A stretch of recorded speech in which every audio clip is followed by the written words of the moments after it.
আপনাদের স্বাগত জানাই। আমি আমার আলোচনা শুনবার জন্য প্রিয় শ্রোতা মণ্ডলী, আজকের এই আলোচনায় আমি কথা বলবার চেষ্টা করব একদিক থেকে আন্তর্জাতিক চাপে জর্জরিত ভারত, অন্যদিকে গণ অভ্যুত্থানের পর এক নতুন রাজনৈতিক ও কূটনৈতিক বাস্তবতায় পথ খুঁজে ফেরা বাংলাদেশ নিয়ে। কেন ভারত এবার আন্তর্জাতিকভাবে ধর্মীয় নিপীড়নকারী হিসেবে অভিযুক্ত?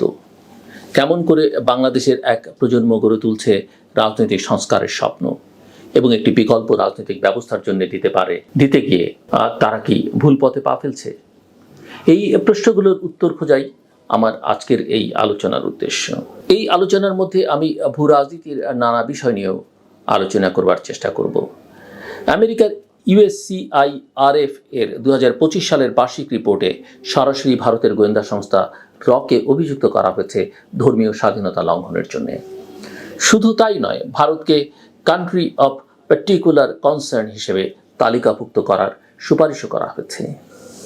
এই প্রতিবেদনটিতে বলা হয়েছে যে রিসার্চ অ্যান্ড অ্যানালাইসিস উইং এর কিছু সদস্য যুক্তরাষ্ট্রের শিখ নেতার উপর হামলা এবং অন্যান্য সংখ্যালঘু সম্প্রদায়ের বিরুদ্ধে সহিংসতায় জড়িত।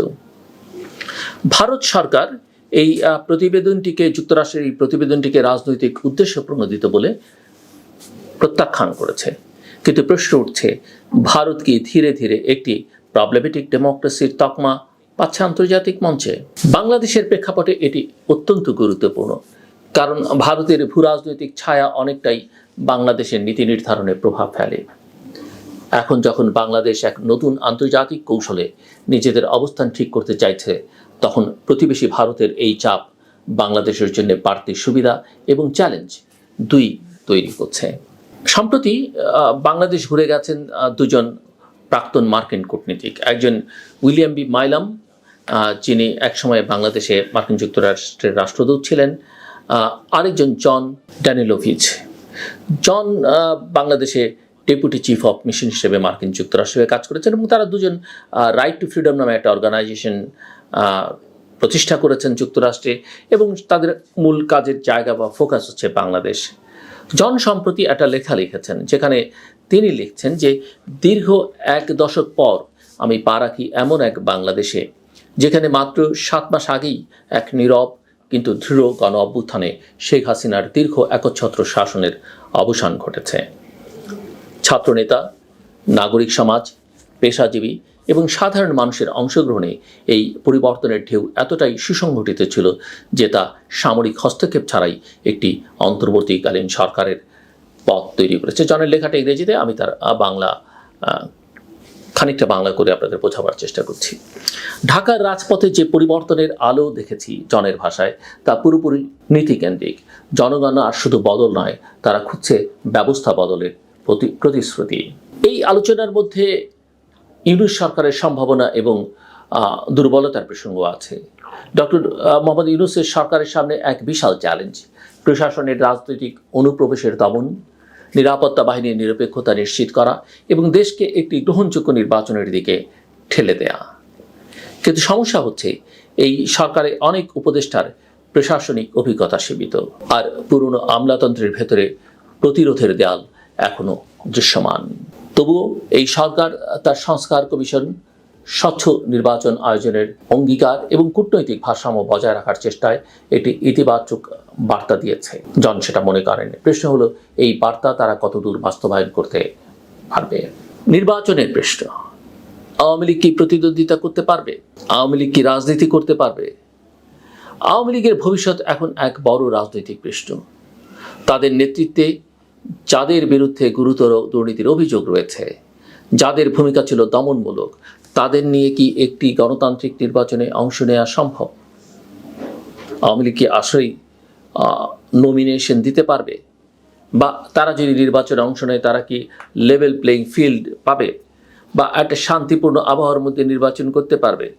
যদি তাদের নির্বাচনের সুযোগ দেওয়া হয়, তবে কি সরকারের পক্ষে সংস্কারের যে এজেন্ডা সরকারের, সেটা কি তার সঙ্গে সাংঘর্ষিক হবে? এই প্রশ্নগুলো আছে। আর যদি পুরোপুরি নিষিদ্ধ করা হয়, যেটা প্রফেসর মোহাম্মদ ইউনূস বলেছেন যে তিনি সেটা করবেন না এবং জাতিসংঘ যেটা বলেছে সেটা করা ঠিক হবে না, তবে কি তা আবার এক প্রকার প্রতিশোধ হিসেবে দেখাবে যদি যে চাপটা সরকারের উপর আছে আওয়ামী লীগকে নিষিদ্ধ করবার? সম্প্রতি কলকাতা, লন্ডন, অস্ট্রিয়া, কানাডা বিভিন্ন জায়গায় পলাতক আওয়ামী লীগ নেতা এবং সাবেক মন্ত্রীরা পুনরায় সংগঠিত হচ্ছেন। ইফতার পার্টির আড়ালে বৈঠক, বিদেশি সহায়তায় রাজনৈতিক অস্থিরতা সৃষ্টির পরিকল্পনা, এসব এখন শুধু গুজব নয়, বরং গোয়েন্দা প্রতিবেদনের অংশ। সাবেক স্বরাষ্ট্রমন্ত্রীর বক্তব্য অনুযায়ী অস্ত্র অর্থের অভাব হবে না। এই বার্তা শুধু ভয়ঙ্কর নয়, বরং সরকারের জন্য একটি বাস্তব সতর্কতা। আমরা নতুন রাজনৈতিক বন্দোবস্তের কথা শুনছি অনেকের কাছে, যারা বলছেন তারা আসলে কি চান, আমরা কি চাই। আজকের বাংলাদেশে নতুন বন্দোবস্ত মানেই শুধুই নির্বাচন নয়, বরং রাষ্ট্রীয় ক্ষমতায় কাঠামো পুনর্বিন্যাস, তবে আবার নির্বাচন বাদ দিয়েও নয়। আমরা কি চাই? ক্ষমতা জবাবদিহির ভেতরে বা উপর প্রতিষ্ঠিত হোক, নাকি আবারও জমিদারি রাজনীতির পুনরাবৃত্তি দেখব আমরা? নতুন দল জাতীয় নাগরিক পার্টি বা এনসিপি বলছে তারা বিকল্প হবে, কিন্তু যখন তাদের নেতা শতাধিক গাড়ি বহন নিয়ে শোডাউন করেন আর তার ব্যাখ্যা দেন দাদার রেখে যাওয়া অর্থ দিয়ে, তখন প্রশ্ন ওঠে নতুন বলতে তারা আসলেই কি বুঝছেন? যখন 5 স্টার হোটেলে তারা ইফতার পার্টি দেন, তখন বুঝতে হবে আসলে তারা কি করতে চাইছেন। এই অর্থের উৎস কোথায়, সেটা কি তারা পরিষ্কার করছেন? বিকল্প ধারা গণফোরামের মতো দলগুলো অতীতে ব্যর্থ হয়েছে, কারণ তারা কোনো স্বতন্ত্র কাঠামো করতে পারেনি। এনসিপিকে যদি সত্যি ভবিষ্যতের দল হতে হয়, তাহলে তাদের প্রথম কাজ হতে হবে আর্থিক স্বচ্ছতা, সাংগঠনিক গণতন্ত্র এবং রাজনীতিতে নৈতিকতা প্রতিষ্ঠা করা। জনগণ ক্লান্ত, সত্যিই ক্লান্ত পুরনো নাটক দেখে। তারা এখন চায় কার্যকর এবং জবাবদিহিমূলক নেতৃত্ব। নতুনরা সেটা না পারলে জনগণ পুরনোদের উপরে ভর করবে, কারণ তারা পরীক্ষিত। সেই পরীক্ষায় তারা পাশ করুক আর ফেল করুক, তাদের জনগণ দেখেছে, জনগণের সঙ্গে তাদের একটা সংযোগ বা সম্পর্ক আছে। এই মুহূর্তে বাংলাদেশ এক দ্বিধাদ্বন্দ্বের পথে দাঁড়িয়ে। সংস্কার না স্থবিরতা, নতুন দিগন্ত না পুরনো প্রতিহিংসা। প্রফেসর মোহাম্মদ ইউনূসের সরকার এক পরীক্ষায় রয়েছে। তারা কি পারবে জনগণের চেতনার সঙ্গে তাল মিলিয়ে চলতে? ভারত কি আন্তর্জাতিক চাপের মুখে তার পুরনো নীতির মূল্য দেবে? আমরা আশাবাদী হতে পারি। সে আশাবাদ ভিত্তিহীন নয়। এই আন্দোলন, এই রক্তদান, এই আত্মদান, এই পরিবর্তন, এই প্রজন্ম সবই প্রমাণ দিয়েছে বাংলাদেশ আর পিছিয়ে পড়ার দেশ নয়। বাংলাদেশকে যারা পিছিয়ে দিতে চাইছেন তারা সফল হবেন না, আমি নিশ্চিত। নতুন বন্দোবস্ত মানে জমিদারি নয়, বরং জনগণের কাছে জবাবদিহি। এই বার্তাটাই হোক আমাদের ভবিষ্যতের দিক নির্দেশনা, দিক দর্শন। আমার কথা শুনবার জন্য আপনাদের অসংখ্য ধন্যবাদ। আপনাদের সবার জন্য শুভকামনা।